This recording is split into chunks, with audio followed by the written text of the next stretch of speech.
Y entonces no tenía yo miedo de que me mataran a mí. Lo que tenía miedo es que por ser mujer, por ser estúpida, cuando estuviera de guardia, hicieran eso y me mataran a la gente. Mira, cuando se movían las retamas ya creía que estaban allí. Y ese es el miedo que pasaba. Pero yo aguantaba el miedo y aguantaba el tiempo y no se lo comunicaba a nadie. No se lo comunicaba a los demás. Y así pues pasé el tiempo de casi 2 meses.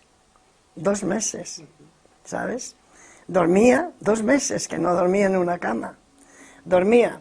Yo me acuerdo que cuando no eran mis horas de guardia, cuando eran otros los que tenían la guardia, pues y teníamos que dormir, algunos dormían tumbados y tal, yo me sentaba en una piedra y tenía un árbol.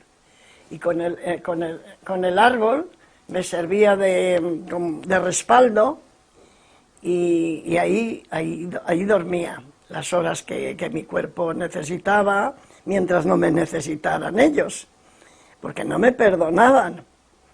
Nunca, siempre me tomaron como a uno más, en todos los sentidos, en lo bueno y en lo malo, como a uno más. Yo, mira, no los conozco ni he visto nunca más a los muchachos, ni sé si murieron o no murieron, pero los tengo mucho agradecimiento al comportamiento que tuvieron. Pues para mí no eran nadie, no eran nadie, porque primero no los conocía, no tenía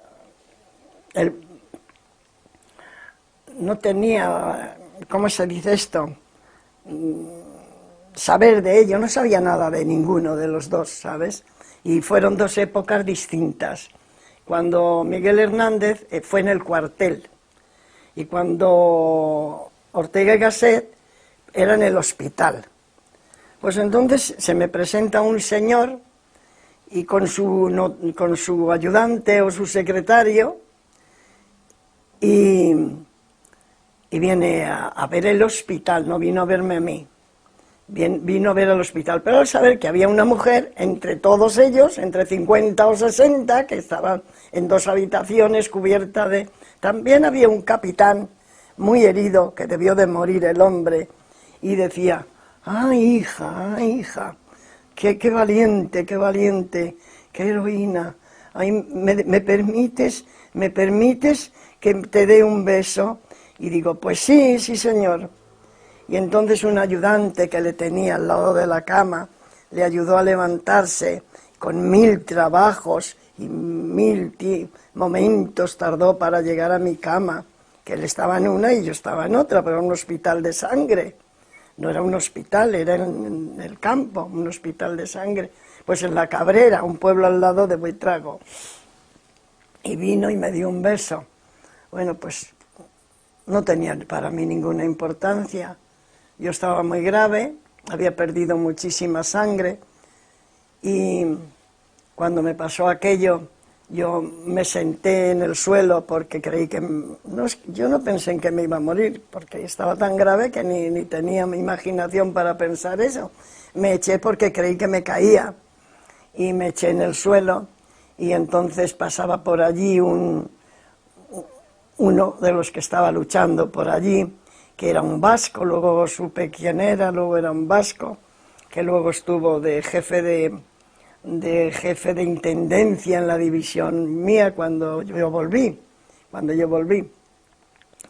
Y me cogió, muy forzudo, se quitó las cintas de las alpargatas, porque la gente cuando me pasó aquello salió despavorida y asustada. Y entonces allí me abandonaron, no es que se fueron, sino salieron unos metros. Y yo, fíjate, todas las venas sueltas, soltando, pues... Y entonces este hombre que pasaba por allí, porque no tenía muchos años, yo tenía 17 y me parece que él por entonces tenía 26. Pero era muy forzudo, era un vasco, era muy forzudo.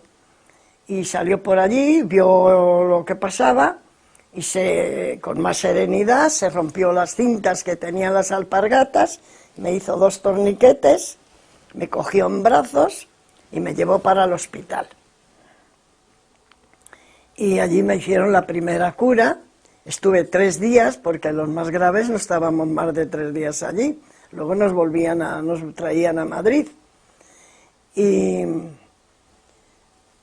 en esos 3 días fue cuando fue Ortega y Gasset. Y yo no le conocía de nada, era un poco yo más analfabeta como para conocerle, para saber algo de él, no sabía de nada, no le conocía. Y entonces él me habló conmigo, yo tenía el cloroformo, no le podía atender bien porque era el día del cloroformo, y me dijo que iba a venir al día siguiente a verme y que me iba a traer un frasco de colonia y unas galletas o unas pastas o unos caramelos. Y dije, no, yo no quiero eso. Dice, no. ¿Y por qué? Digo, no, yo quiero eso. Y eso era lo que el ayudante tenía de pulsera, y era con balitas con balitas del 6,35 me parece que eran, las más pequeñitas que había. Y dice, pero como acabas de perder una mano y quieres eso. Y bueno, pues al otro día vino, me trajo el frasco de colonia, me trajo las galletas o los bollos, lo que fuera. Yo se las di a las enfermeras. Él me preguntó de dónde era y dónde vivían mis padres. Le dije que vivían en Villarejo de Salvanés y dice, pues es un pueblo que tengo yo que pasar porque voy para Valencia. Y entonces él fue el que avisó a mis padres, y esa misma noche mis padres vinieron para acá, y el médico sale corriendo a decir a mi padre, ay, tenga paciencia, tenga valor, y Ortega y Gasset ya se lo había dicho a mi padre, y dice mi padre al médico, mire, mi padre ya me había visitado en el frente. Mi padre, yo me fui sin avisar a mi padre, pero mi padre ya había ido al frente porque había recogido un camión de víveres en el pueblo y había ido a depositarlos a la intendencia de donde yo estaba.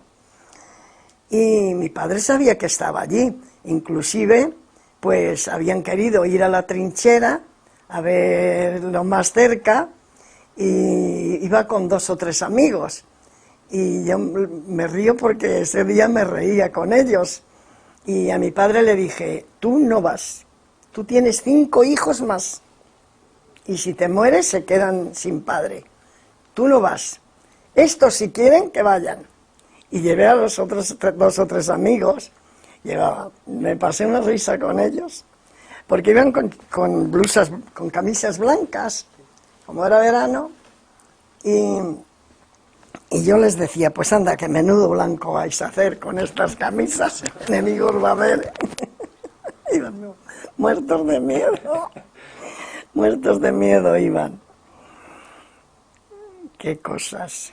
Yo he tenido valor, como en el frente, para pasarlo como iba ocurriendo, ¿sabes? Por ejemplo, he pasado 6 cárceles. Y yo he bailado, he reído, he cantado, tenía bromas, nos daban un poquitito así de pan para 24 horas, y una amiga mía que estaba lejos, pero en la misma sala, pues jugábamos y le decía yo, Lola, ¿nos lo comemos ahora o lo dejamos para mañana? Nos lo daban para 24 horas. Y bromas así, y otras muchachas pues hacían punto y luego lo vendían para comer y para comprar comida porque se pasaba mucha hambre en la cárcel porque la comida era muy mala. Había prisiones que te hacían unos tarros de comida así gigantes, pero mira, metían unos cubos sucios por fuera, de que no los habían fregado nunca, te cogían la poca grasa que tenía el cacharro y los únicos huesos que tenía, si es que había alguno, y se los echaban a los cerdos. Y con aquella guarrada que dejaban de los cubos, nos daban de comer. Lo hemos pasado mal, pero también lo he sabido pasar. Que he pasado 6 cárceles, ¿sabes? La una en mi pueblo, en Villarejo de Salvanés. De allí me llevaron a Getafe. Allí me juzgaron y me echaron nada menos que pena de muerte.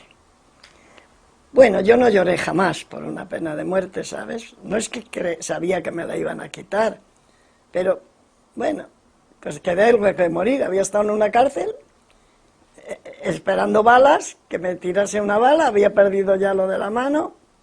Bueno, estuve en Getafe. Luego de Getafe, me parece que me llevaron a Durango. De Getafe a Madrid. De Madrid a Durango, a Bilbao. De Madrid a Bilbao. De Bilbao a Durango. Y de Durango a Saturrarán. Bueno, 6 prisiones, ¿sabes? En 3 años. No sé qué les pasaba, que no estaban a gusto con nosotras o que veíamos que las presas políticas no llorábamos nunca. Siempre no estábamos contentas y pues ahora la llevamos a otro sitio para que se joroben. Pues mira, a otro sitio, con el mismo son, ¿sabes? Me acuerdo que un día en una de las prisiones, pues nos hacían cantar el Cara al Sol y nos sacaban firmes y nos cantábamos el Cara al Sol. Y al final había que decir España, una España, grande España, libre. Mira, para decir el libre, dábamos un libre tan escandalosamente fuerte que los cristales hacían así, y nos castigaban por ese motivo. Siempre castigarnos por algo, ¿sabes? Y nos mandaron al Shanghái. Y al Shanghái era es en Bilbao. Y nos llevaban al Shanghái. Y en el Shanghái solo había, pues, mujeres de mi edad. Ahora había presas y también había prostitutas. En aquel era y